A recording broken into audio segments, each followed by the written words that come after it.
오늘은 그 실화를 바탕으로 한 영화를 잠깐 소개해드리고 말씀을 좀 시작하려고 합니다. 2019년에 개봉했던 바람을 길들인 풍차소년이라고 하는 제목의 영화가 있어요. 우리 교회에서 몇 년 전에 선교 다녀왔던 아프리카 말라위에 있는 아주 작은 마을 이야기입니다. 주인공인 13세 소년 이 윌리엄 캄무카바라고 하는 아이가 있는데 이 가정이 농사를 짓습니다. 근데 아버지는 가족을 위해서 열심히 일하는데 온 나라에 기근이 든 거예요.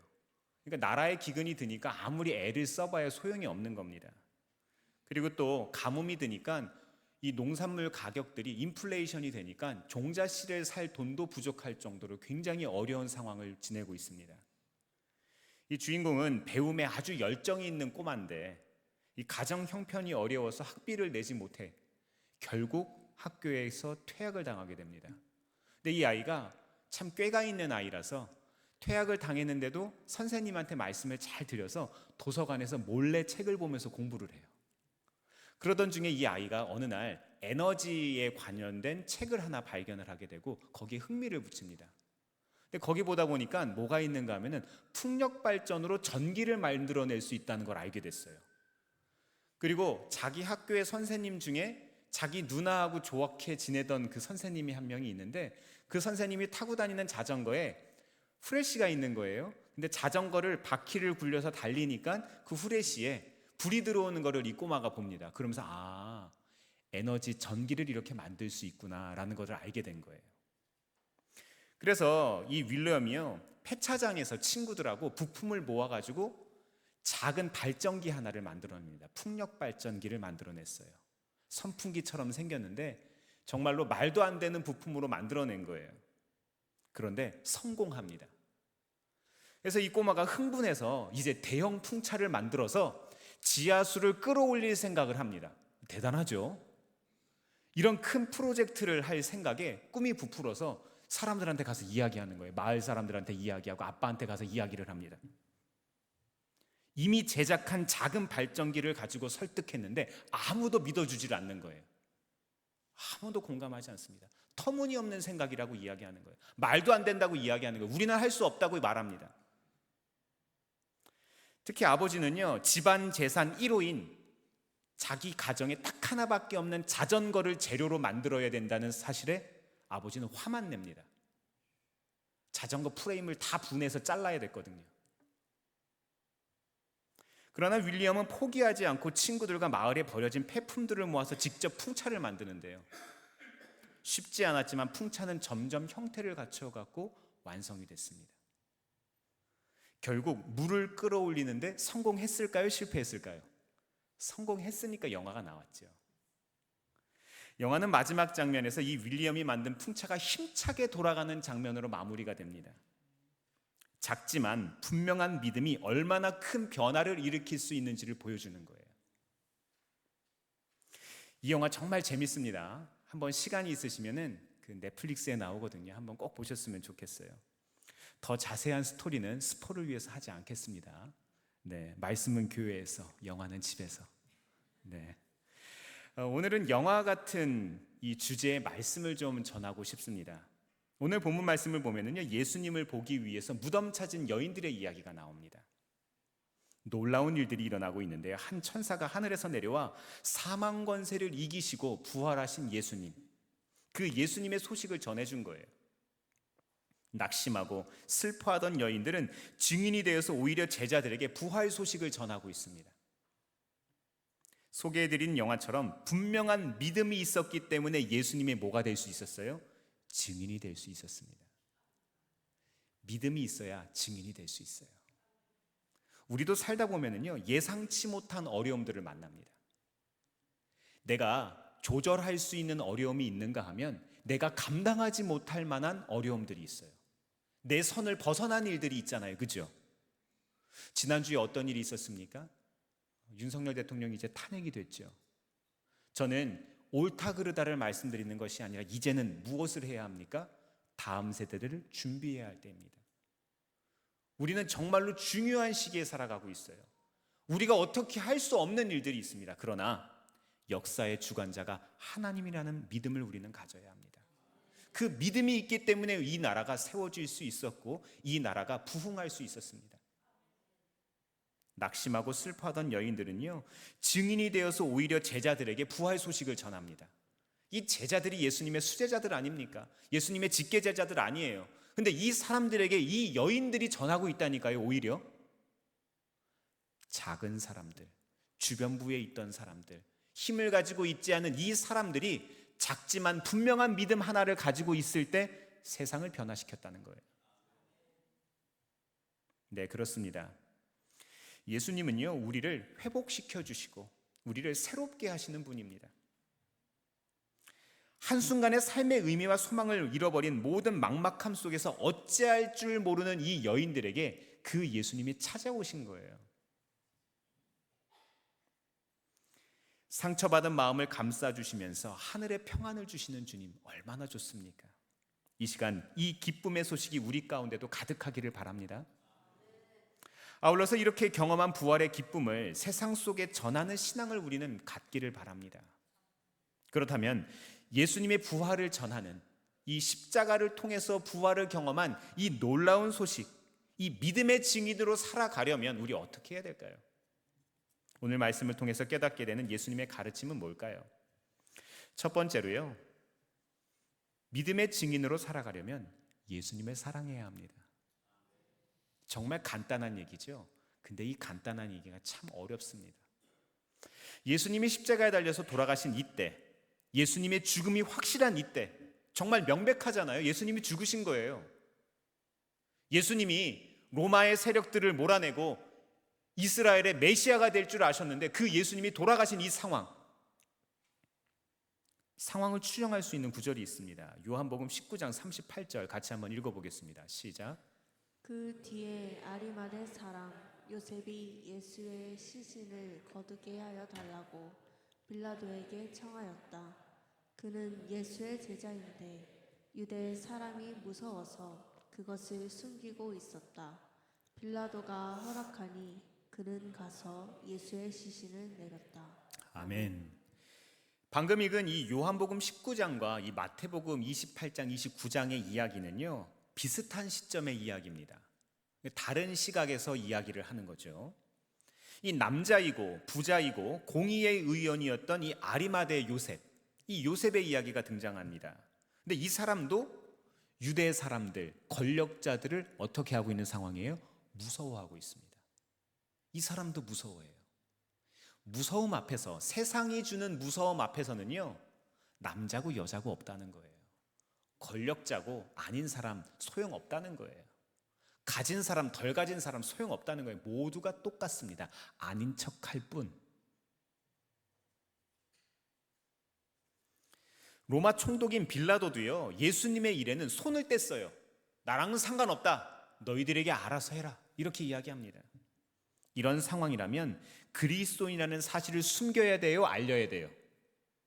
알리면 안 되죠. 알리면 내가 죽는데, 내 가족이 죽을지도 모르는데, 잘못 걸리면 온 가족이 멸문지화를 당할 수도 있습니다. 게다가 로마 군인들이 무덤을 굳게 지키고 있어요. 로마 군인 어떤 사람들입니까? 당시에 최정예 군사들이에요. 그렇죠? 도망가도 모자랄 판에 무덤에 찾아가고 있습니다. 여인들이 무덤을 보러 갔다고 전하는데 제가 읽어드리겠습니다.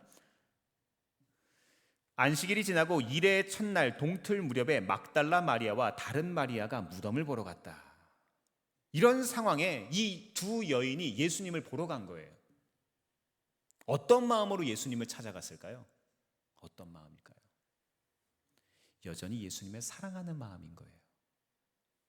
사랑하지 않으면 이런 행동을 할 수가 없습니다. 이런 무모한 행동을 할 수가 없어요. 예수님과 함께 했던 기억들을 가슴에 품고 있는 거예요. 예수님을 처음 만났을 때 그 첫사랑이 기억하고 있는 거예요. 예수님과 그 공생의 시간에 예수님께서 동행하고 계시던, 거니시던 그 갈릴리를 함께 걷던 그 기억을 이 사람들이 잊지 않고 있던 거예요. 예수님과 식사하던 그 순간을 잊지 않는 겁니다. 예수님이 치유하시는 사람들을 보던 그 순간을 잊지 않는 거예요. 예수님이 산상수훈을 하셨던 그 말씀을 기억하고 있는 거예요.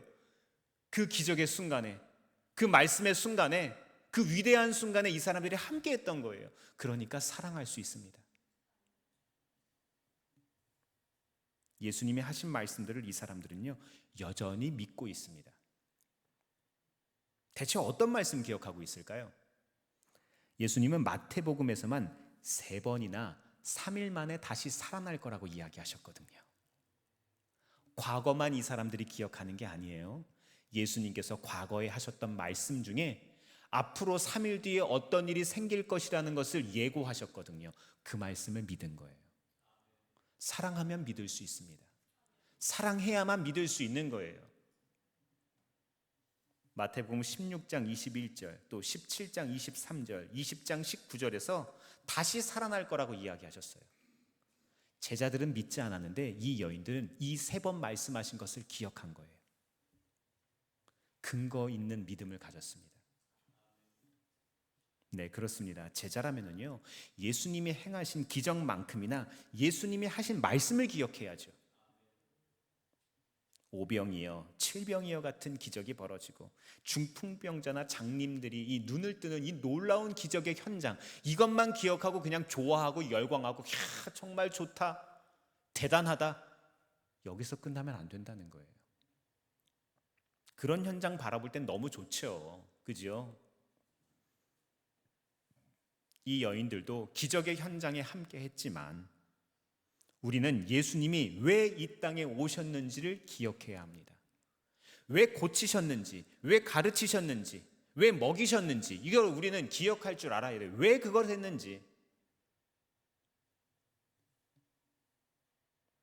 예수님의 근본적인 목적은요, 우리를 죄로부터 구원하기 위함입니다.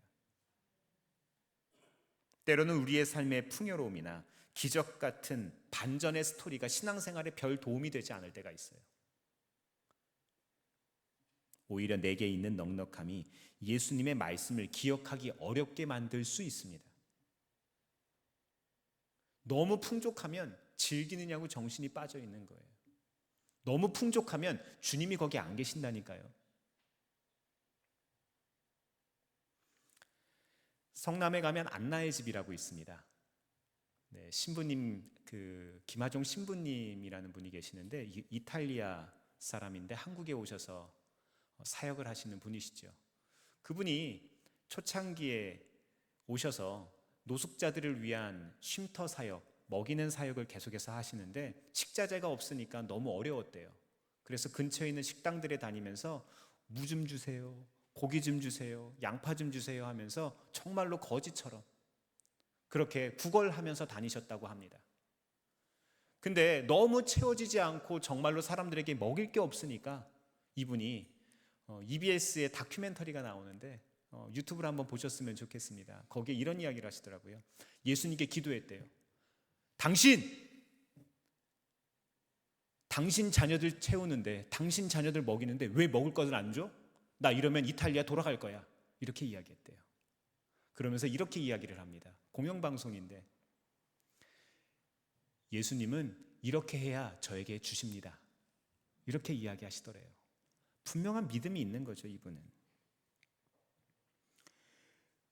우리에게 넉넉함, 풍요로움, 윤택함, 이런 가치는 참 좋은 거 맞습니다만 그럴 때 오히려 우리는 예수님을 잃어버릴 때가 있어요. 내가 잘해서 그런 줄 압니다. 당연히 내가 누릴 수 있는 자격이 있다고 생각합니다. 하지만 오늘 말씀에 나오는 여인들은 달랐습니다. 지금 살아가는 상황이 말씀을 지킬 수 없는 상황이에요. 자기의 목숨조차 부지하기 어려운 이런 상황입니다. 그러나 여전히 예수님을 사랑했고 여전히 예수님을 찾아갔고 결국 예수님을 만났습니다. 사랑하는 성도 여러분, 언제나 우리의 삶에 문제는 있어요. 문제보다 크신 주님 바라보시기 바랍니다. 예수님의 말씀을 기억한다면 예수님을 신뢰할 줄도 알아야 합니다. 예수님에 대한 여전한 사랑으로 예수님을 찾아간다면 그분은 우리를 만나 주실 겁니다. 두 번째 믿음의 증인으로 살아간다는 것은요, 예수님의 가르침대로 살아간다는 거예요. 이제 두 부류의 전혀 다른 발걸음들이 대조됩니다. 이 여인들은 기쁜 소식을 듣고 제자들에게로 향합니다. 무덤을 지켰던 경비병들은 두려움을 안고 누구에게 갑니까? 대제사장들에게로 갑니다. 낱낱이 보고받은 종교 지도자들은 당황스러워합니다. 모든 상황을 지켜본 경비병들의 이야기니까 얼마나 생생하게 보고했겠습니까? 그리고 이 사람들 자기에게 피해가 안 가려면 정확하게 보고해야죠. 이제 이들이 뭘 할 수 있겠습니까? 마태복음 28장 12절에서 14절 같이 한번 읽어보겠습니다. 시작. 대제사장들은 장로들과 함께 모여 의논한 끝에 병사들에게 은돈을 많이 집어주고 말하였다. 예수의 제자들이 밤중에 와서 우리가 잠든 사이에 시체를 훔쳐갔다 하고 말하여라. 이 소문이 총독의 귀에 들어가게 되더라도 우리가 잘 말해서 너희에게 아무 해가 미치지 않게 해주겠다. 아멘. 아멘. 이들이 할 수 있는 일은 어떻게든 이 사실이 전해지지 않게 막는 거예요. 머리를 맞대고 의논해서 내린 결론은 뭡니까? 회유하고 속이는 겁니다. 하나님이 기뻐하시는 게 아니죠. 더 기가 막힌 거는요, 대제사장은 원래 몇 명이어야 돼요? 한 명이어야 되잖아요. 근데 대제사장들이에요. 대제사장이 여럿입니다. 이 자체가 말이 안 되는 상황입니다. 이들은 먼저 경비병을 뇌물로 매수합니다. 앞서 예수님의 무덤을 석회로 봉인하더니 이제는 목격자들의 입을 돈으로 봉인합니다. 유다를 돈으로 매수했던 것처럼 종교 지도자들의 힘은 어디서 나와요? 돈에서 나오는 거예요. 사실을 거짓으로 바꾸는데 이 거짓의 내용은 앞서 자신들이 빌라도에게 꺼냈던 이야기입니다. 예수님의 제자들이 밤에 경비병들이 잠든 틈을 타서 시신을 훔쳐갔다는 거예요. 이 말을 그대로 사람들에게 옮기라고 합니다. 또 경비병들은요, 가르침을 받은 그대로 또 해요. 하지만 이 거짓은 예수님의 증인들에 의해서 온 세상에 드러나게 됐습니다. 그렇습니다. 우리가 살아가는 세상에도요, 온갖 거짓이 난무합니다. 뉴스만 봐도 뭐가 진짜인지 몰라요.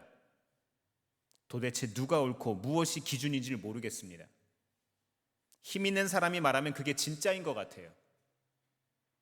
또 돈 버는 일이라면 무엇이든 좋습니다. 불의는 참아도 불이익은 참지 못하는 세상 아닙니까? 이런 세상에서 우리는 누구를 믿고 무엇을 따라야 될까요? 베드로전서 2장 24절에서 25절 말씀 제가 읽어드릴게요. 이렇게 이야기합니다. 그는 우리 죄를 자기의 몸에 몸서지시고서 나무에 달리셨습니다. 그것은 우리가 죄에는 죽고 의에는 살게 하시려는 것이었습니다. 그가 매를 맞아 상함으로 여러분이 나음을 얻었습니다.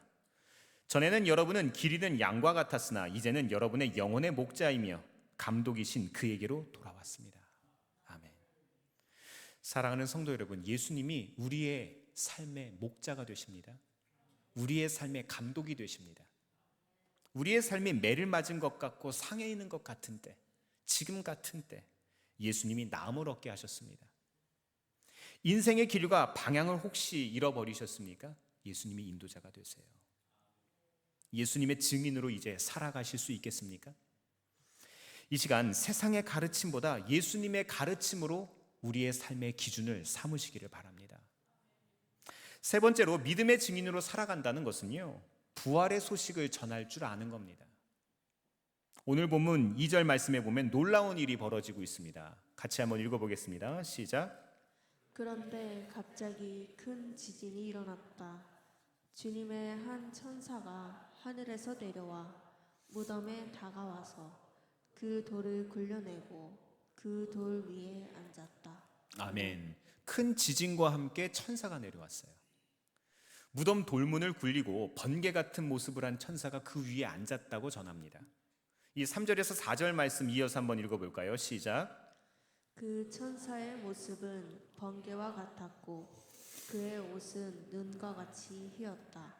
지키던 사람들은 천사를 보고 두려워서 떨었고 죽은 사람처럼 되었다. 아멘. 아멘. 웬만한 일에는 놀라지 않을 만한 로마의 정예 군사들이 어떻게 됐습니까? 두려워서 넋이 나갔습니다. 사실 이 두 여인도요, 초자연적인 상황에 두려웠을 겁니다. 사실 두려운 마음은 애나 어른이나 많이 가진 적은 가진 사람이나 다 똑같잖아요. 이때 천사가 여인들에게 두려워하지 말라고 전합니다. 그런데 말씀의 문맥을 살펴보면요, 천사는 여인들이 겪고 있는 모든 상황을 정확하게 알고 있습니다. 5절 말씀에 십자가에 못 박히신 예수님이라는 표현을 사용을 하는데요, 이 6절 말씀에는 와서 그가 누우셨던 곳을 보라 이렇게 이야기합니다. 이거는 예수님이 분명히 고난을 받으셨고 또 죽으셨고 지금 이 여인들도 함께 있었다는 것을 확인시킨 겁니다. 인간적으로 보면 모든 소망이 끊어진 거예요. 하지만 예수님은 이제 무덤에 계시지 않습니다. 천사는 이렇게 말합니다. 6절입니다. 그는 여기에 계시지 않다. 그가 말씀하신 대로 그는 살아나셨다. 그는 살아나셨다. 와서 그가 누워 계시던 곳을 보아라. 이제 빈 무덤을 보여줌으로써 예수님의 부활이 가짜가 아니라 실제가 되었습니다. 네, 그렇습니다. 예수님 다시 사셨습니다. 예수님이 부활하신 거예요. 예수님을 죽음에 가둔 증거였던 이 무덤이 오히려 예수님의 부활의 증거가 된 겁니다. 여전히 두려움은 있어요. 상황은 바뀌지 않았어요. 내 신분이 변화된 것도 아닙니다. 하지만 두려움의 본질이 달라진 거예요. 부활이 없을 땐 두려움이 공포였지만 이제는 기쁨을 동반한 두려움인 거예요. 예수님이 살아계시니 더 이상 상황 때문에 두렵지 않습니다. 제가 오늘 아침에 저희 아들과 같이 밥 먹으면서 그런 이야기를 했어요. 정말로 내 힘으로 조절할 수 없는 일들이 인생을 살아보면 겪기 마련인데 그 일들을 맞닥뜨릴 때까지만 해도 길이 보이지 않는다. 그러나 돌아보면 다 하나님이 하셨더라. 이것이 믿음으로 살아가는 사람들의 방식입니다. 예수님이 십자가에서 돌아가실 때 제자들은 도망쳤죠. 그러나 여인들은 예수님이 십자가에 달리셨을 때 어떻게 했습니까? 자기들이 할 수 있는 걸 했어요. 끝까지 자리를 지킨 겁니다. 예수님을 살릴 수도 없었고 로마 병정들을 물리칠 수도 없었고 십자가를 자리를 없애버릴 수도 없었지만 이들이 할 수 있는 일은 무엇이었습니까? 예수님의 사역과 예수님의 모습을 지키는 겁니다. 할 수 있는 것을 선택한 겁니다. 아리마대 사람 요셉이 예수님의 시체를 가져다가 자신의 새 무덤에 안치했을 때도 이 여인들은 무덤 곁을 떠나지 않은 거예요. 여인들은 예수님을 사랑하는 마음으로 끝까지 그분 곁에 머문 겁니다. 여러분, 믿음은 끝까지 붙잡는 겁니다. 증인이라면 예수님을 변함없이 사랑하고 예수님의 가르침을 기억하고 그분의 삶을 전해야 되는 거예요. 하지만 연약한 우리는 가룟 유다와 베드로처럼 예수님을 배반하거나 모른다고 이야기할 수 있어요. 하지만 요한복음 13장 1절은 우리에게 이렇게 말합니다. 함께 읽어볼까요? 시작.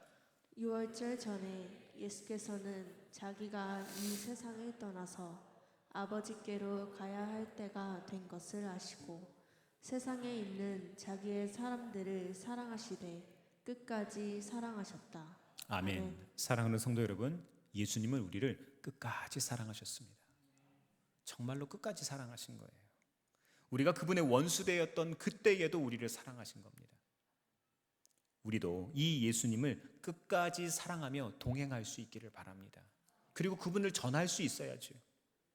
7절 이하 말씀을 보면 이제 천사는 여인들에게 다시 살아나신 예수님께서 갈릴리로 먼저 가서 계실 것이니까 이 사실을 제자들에게 전하라고 이야기를 합니다. 그러자 이 여인들은 지체하지 않고 달려가요. 그런데 뜻밖의 길에서 부활하신 예수님을 만나게 된 겁니다. 얼마나 좋습니까?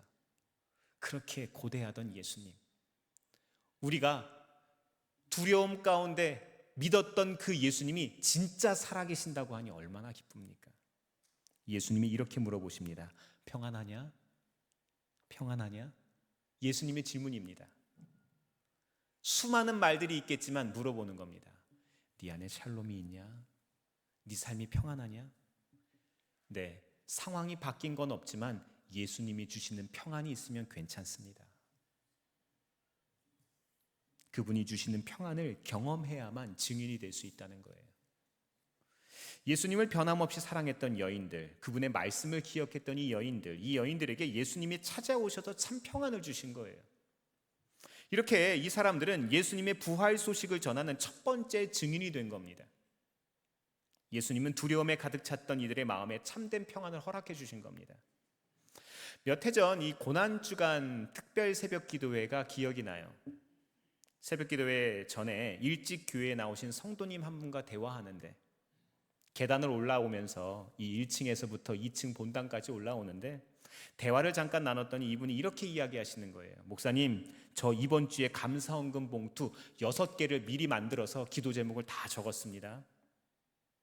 미리 만들어서 하루에 봉투 하나씩 헌금했어요. 그리고 이렇게 덧붙이셨습니다. 하나님 앞에 미리 감사하면 하나님께서 꼭 감사할 일들을 저에게 주시더라고요. 그렇죠?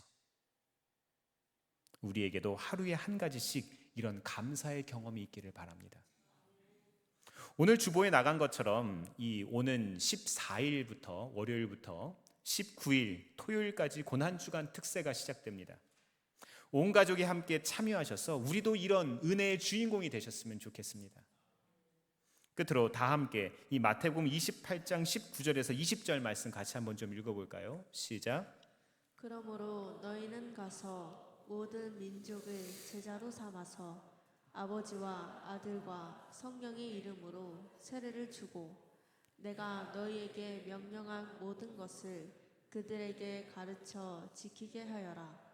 보아라, 내가 세상 끝날까지 항상 너희와 함께 있을 것이다.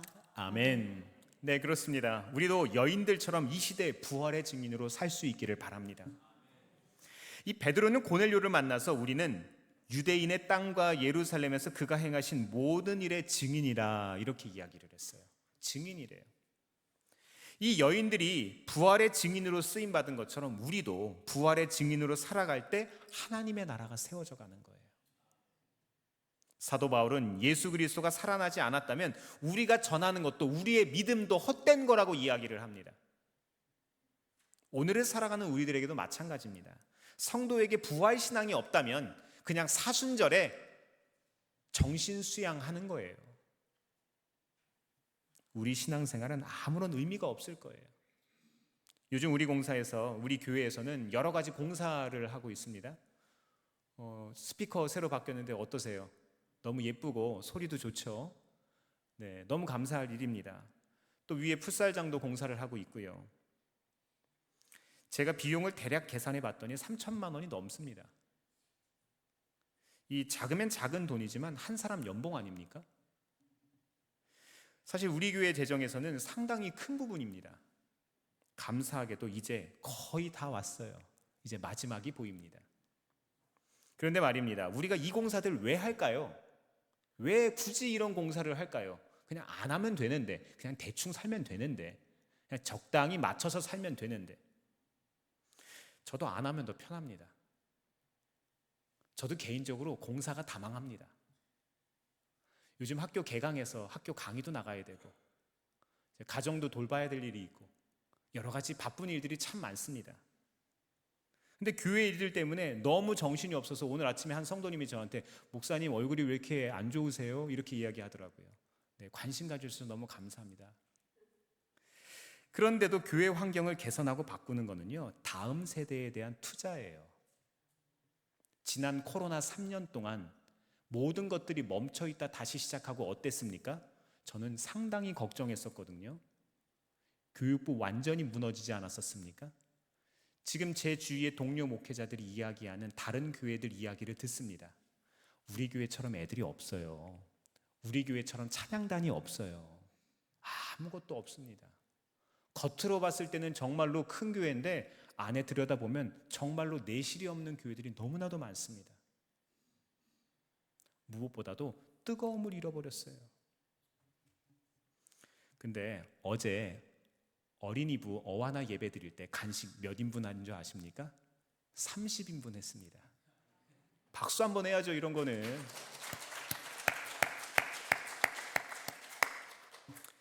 이렇게 하나님이 기뻐하시는 것을 위해서 계속 도전하는 거예요. 계속 해보는 거예요. 3년이 멈춰 있다가 3년이 지나고 나니까 이제서야 조금씩 회복이 됩니다. 지금 우리 교회가 안정적이고 건강한 건 10년 전에 했던 노력 때문에 우리가 지금 이렇게 누리고 있는 거예요. 앞으로 10년 뒤에도 우리 교회가 부흥하길 원하고 쓰임받길 원한다면 지금 도전해야 합니다. 히스기야는 이렇게 얘기했거든요. 나만 아니면 돼. 이건 아닙니다. 어렵다고 못하고 상황이 안 되어서 포기하는 것은 하나님이 기뻐하시지 않습니다. 보세요. 하니까 되잖아요. 하나님의 목적을 따라가면 누가 채우십니까? 하나님이 채우십니다. 우리의 삶이, 우리의 우선순위가 하나님의 우선순위에 있지 않기 때문에 문제가 있는 것이지, 하나님의 우선순위에 우리의 마음과 생각이 있다면 하나님이 하시는 겁니다. 사랑하는 성도 여러분, 일상 가운데서 믿음으로 부흥을 경험할 수 있기를 바랍니다. 어떤 순간에도 부활신앙을 잃어버리면 안 돼요. 예수님의 부활의 증인으로 살아갈 수 있기를 바랍니다. 이제 곧 부활절이에요. 저는 1년에 한 주만 부활주일이 되지 않았으면 좋겠습니다. 다음 주도, 그 다음 주도 예수님의 부활을 기억하고 그 기쁨을 전할 수 있기를 주의 이름으로 축원합니다. 예수님과 함께라면 이 세상 속에서 길을 잃지 않을 수 있습니다. 예수님과 함께라면 험악한 세상 속에서도 믿음을 지킬 수 있습니다. 진리가 우리를 자유롭게 할 겁니다. 기도하겠습니다.